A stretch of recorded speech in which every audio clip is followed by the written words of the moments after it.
Well, the fascinating thing about the bay is that its size, for example, it's 200 miles long, it's 40 miles wide at its widest point. Mostly it's a shallow bay between 20 and 30 feet overall. It has a tremendous number of creeks and streams that feed into it, affording all sorts of wonderful fishing venues and also kayaking or canoeing. What we enjoyed about the bay was its varied life, sea life, the fishing experiences you can have here, the seabirds, which are everywhere and varied. At one point we saw dolphins in the West River, which is just south of here. Over the years, as I witnessed the incredible liveliness of this bay and the people who work on it and play on it, I decided I ought to write something about it, but what to write? Well, what I discovered as I did more research was that even though there are several, I would say many short studies of the bay in various topics, I thought no one had really brought them together in one book. So basically my book is a synthesis of all these stories that people have told about the bay, and some of their in-depth research is there. I've also done original research in the records of the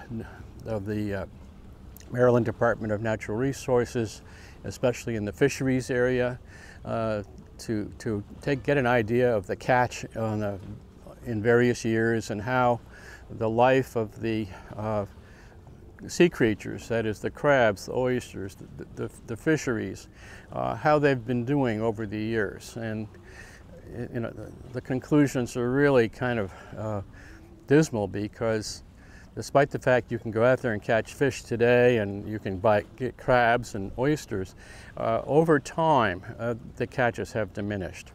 And so you kind of wonder where we are going in terms of the cleanup of the bay, which is a perpetual topic. It comes up every year in the local papers, in studies that come out from the Chesapeake Bay Foundation, University of Maryland Biological Laboratory. Everybody's working toward a better bay, but it just seems to take an awful long time to get there. Over time, and I think since the 1980s, new laws have been put into effect to inhibit development of shore areas, that is right near the bay and right near the creeks. There's a setback which prevents people from building real close to the bay, and also prevents them from taking down the shrubbery and the trees that are right bordering on the water. Even though it happens, we now have water keepers or river keepers who are in effect paid to patrol the creeks and rivers and keep track of what might be illegal encroachment on the protected bay property. So that's what is happening now. Well, the fishing industry is a part of, I think, what draws people to Maryland. People come to the bay to fish. They come to the bay to enjoy the seafood they find in the restaurants. They come and they buy places on headboats, they call them, where you can go out and fish for a day, and maybe you'll strike it lucky and get lots of fish. Recreational boating is another. With the power boats, there's over 150,000 power boats on the bay today. Only about 10% of the entire boat population, though, is sailboats.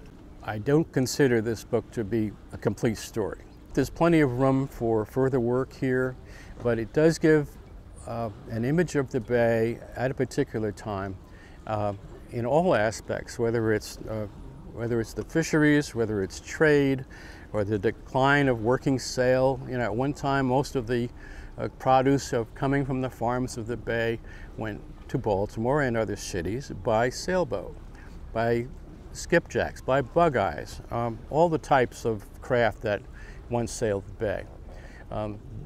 These went away in the early 20th century, replaced by the gasoline engine and ultimately the diesel engine.